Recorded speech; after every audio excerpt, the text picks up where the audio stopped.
So we are Gandhi Brothers, and we are here to present a slightly offset topic, you can say.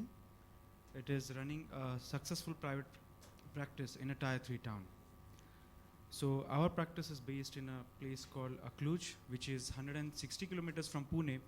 We practice with our father, who is a general ophthalmologist. My younger brother, he's a vitreoretinal surgeon, and I am into anterior segment.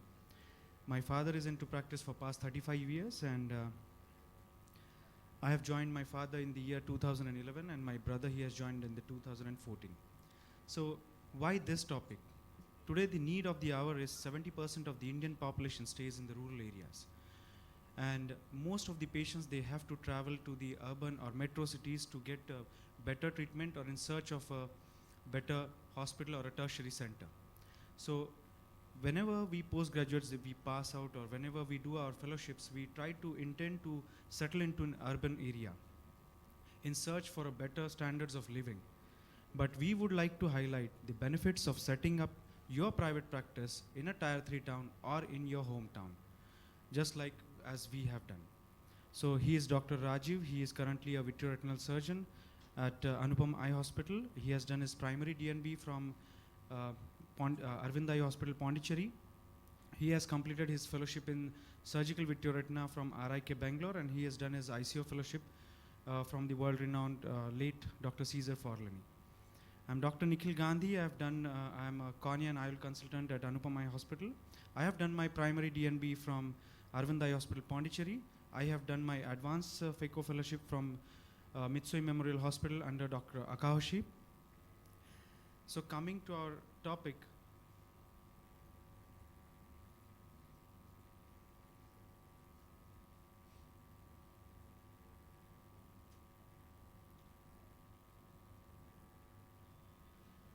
making the right choice, perfect path to your practice. So before you start or get into your private practice, we do have good number of options, whether to join academic institute, which can be a government organization or a non-government organization. You can join a corporate hospitals. As we can see, there are a good number of chain of hospitals that are coming up. You can join a charitable hospital where you can have a good hands-on training on surgically before you enter into your own private clinic, or you can do your further training nationally or internationally. So once you have made your mind that you are going to get into your private practice, you have to have this all the features before you enter into it. You should be hardworking. Basically, it is not something that the corporate hospital has to offer you. It is not a 9 to 5 job. It is something that you might have to start early in the morning at 8 o'clock, and you have to work till 8:30 at night. So you cannot compare yourself with your colleagues who are into 9 to 5 jobs. So you should have the capacity to work hard. With this, you should have a multitasking capacity as well, because there in a private practice, you are the boss. You have to do everything. You have to know everything, right from taking the attendance of your staff till paying them the salary, and also checking whether the patients are getting a proper post-op care or intraoperative what all things are to be needed. Like if you're posted surgeries, you have to see whether the drum has been put well, whether they have done sterilization well. So you should know how to be a multitasker. Along with this, you should know how to handle the stress, because once you're into private practice, there is no one else to handle your if something goes wrong, you should be the person who should be able to handle the stress, and you should not be person to run away from the situation. Like we had a case of endophthalmitis, a case where in a VIP patient we placed a multifocal lens, and me and my brother, and he is a VR surgeon, as I said. So the patient came back to us after 3 days, and we were in a situation what to do, how to proceed. But then we decided that we are going to face this situation. We managed to get the patient out of the situation. It took us a bit time, but we could manage it. We could handle the stress, and yes, the patient got operated for the other eye as well.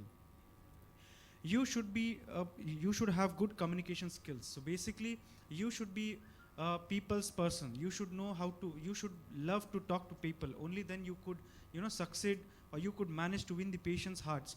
It is not just by giving the quality care, but also how you speak, how often do you speak. If you are not giving that much of time to your patients, you'll just diagnose, you'll just ask the patient to leave the cabin, that is not going to serve your purpose in your private practice.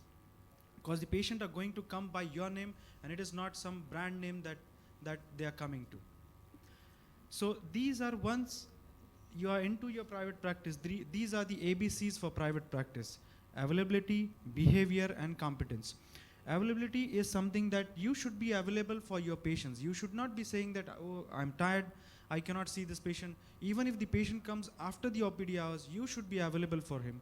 Not at night, but if it is emergency, yes, of course. But then if you are there, don't just ask the patient, no, you can come tomorrow. No, you should be available for your patient.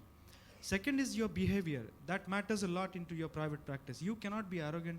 You should be polite. You should be gentle with your patients. You should know how you behave. It should be just like you behave with your parents. And third is competence. So before you enter into your private practice, see to it that whether you are good into your subject, whether you are trained well into your surgical skills, and only then you enter into your practice. Because if you're not good into your the subject, it is quite difficult for you to sustain or to maintain your growth.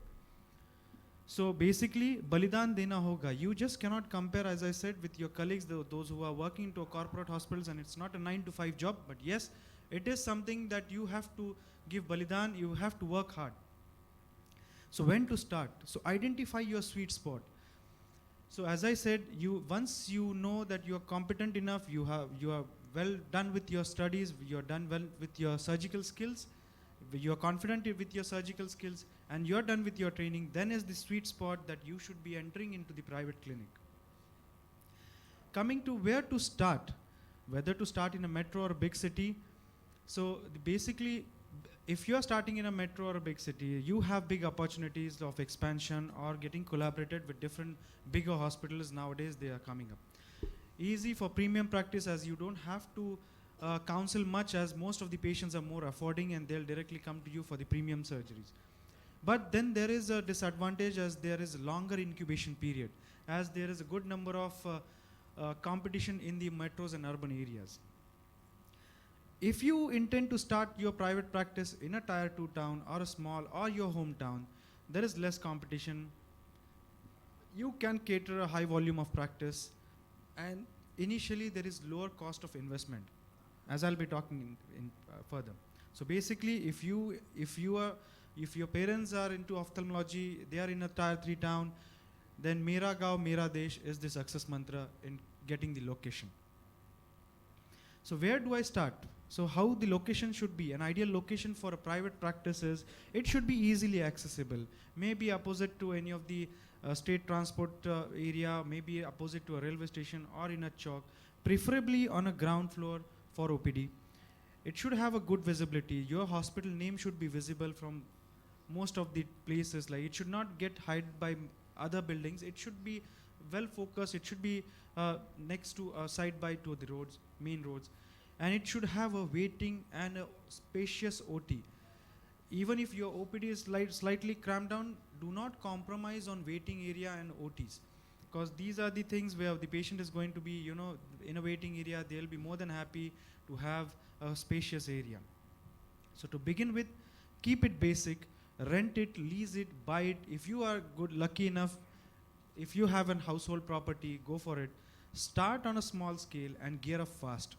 The prime importance should be the quality of the service, and it is not about how big hospital you make it, but it is the quality of service that is going to matter. So the success mantra for this location is, start small, grow big. Coming to fundings, if you are lucky enough, if you have family funds, go for it.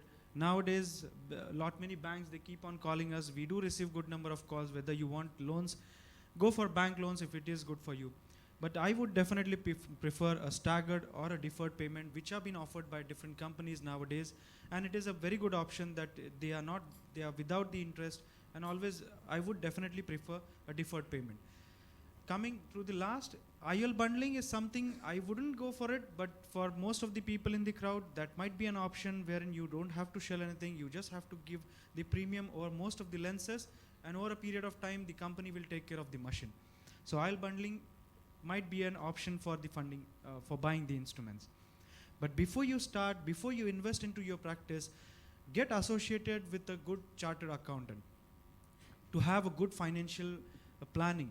Because if you try to invest too much into your practice in the beginning itself, this might indirectly affect, you will try to extract the amount from your patients, and indirectly that might affect the patients, the way they think about you, that whether you're too expensive for the patients, or maybe you are not that loyal. So your attitude might change in the beginning itself. So I would definitely prefer a good financial planning before you enter into your private practice, or before you start buying the instruments. So success mantra is EMI is the success key to success. So to begin with, the minimum equipment required. When you are starting your private practice, the OPD should have basic instruments like a slit lamp, a proper slit lamp, a standard slit lamp which would not have recurrent maintenance.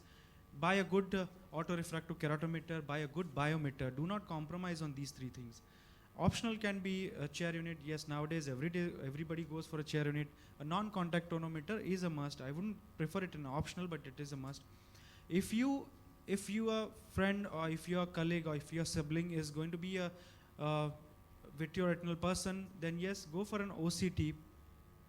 YAG laser, buying an YAG laser into initial practice, I wouldn't prefer, because we do get people who would rent an YAG laser, and you need not invest into a YAG laser into initial when you're funding your practice.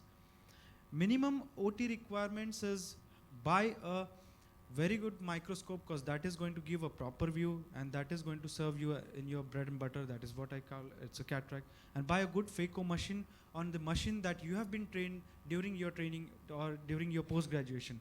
In the initial time, we bought a Hackstreet machine, Hackstreet microscope, which is still working very well. So basically, there's no financial interest, but try to buy a microscope which wouldn't have any maintenance in the future. Optional can be a modular OT with lamellar flow, Type C, and vacuum autoclave. So success mantra is do not compromise on phaco machines, microscopes, and a biometer. Building a team. This is mostly we neglect. We try to think that, oh yes, we have done with our post-graduation, we are done with our fellowships, now we can handle everything. No, you are there with your patient only for 5 minutes. The rest of the time is been spent with your staff. So do not do everything by yourself. Try to develop management skills. Try to allocate the work to different people at different staffs. Try to have a counselor, a good counselor who would have a good smile, so that he or she could counsel the patients regarding the drugs, regarding the IOL counselings, or regarding the disease that he has. Recruit competent staff. In the initial days, getting a competent staff in a tier 3 town is very difficult.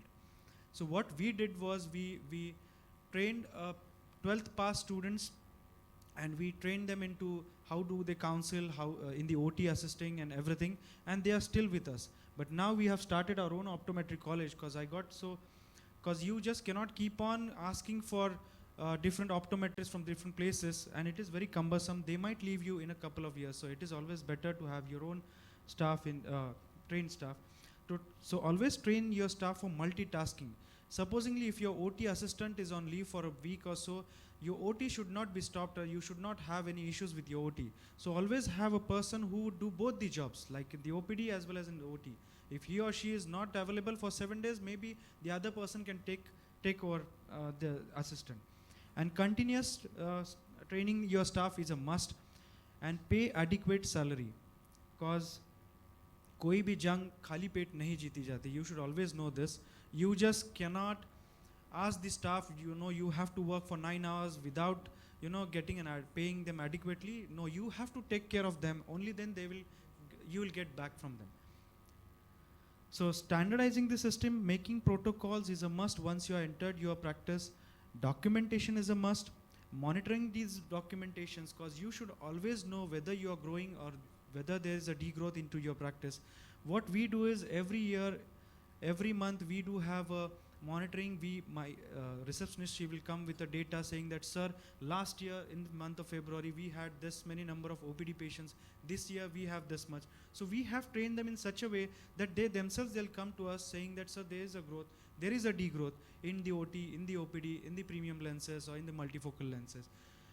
Also, when you're entering into your private practice, computerization is a must, because later on it will be very difficult for you to get a computerization of the entire system. So it is always better to you get into this system, and which would these all the features would ensure the quality that you once you have made your protocol, this will maintain the quality that you intend to provide to your patients. Marketing is, it's no longer it's no longer an unhealthy word, and ethical, if you do it ethically and in an appropriate way.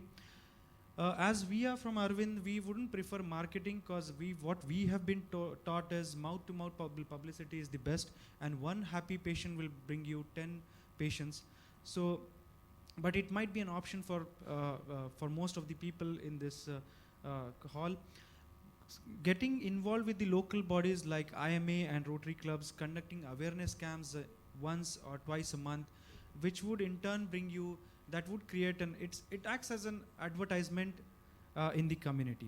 Marketing in-house can be, you can have brochures, display the equipments, like what all facilities you have in the hospitals. Using digital media, like playing the videos on the screen at the waiting areas, and giving cold calls like newspaper ads, which still we haven't done it, but it might be an option. So maintaining marketing on social media, nowadays we see a lot of this kind of marketing, but try to maintain, do not show aggressive criticism on anything on the social medias. Try to be neutral as much as possible. And do not provide online treatment, because I've seen a person who would just go online and they'll ask and he'll just provide the online treatment, which is not at all a feasible way to go on. And keep your personal life away from your professional, because ophthalmology is a part of your life, it is not life. So try to have this ophthalmology and your personal life away from, keep it separate. So the success mantra is, your patient should always feel when he comes to you that apni sari samasya mujhe de do. He should always feel that the doctor wants to say that, we are there for you, we are here to help you. So coming to, I would like to invite Dr. Raji for his next talk.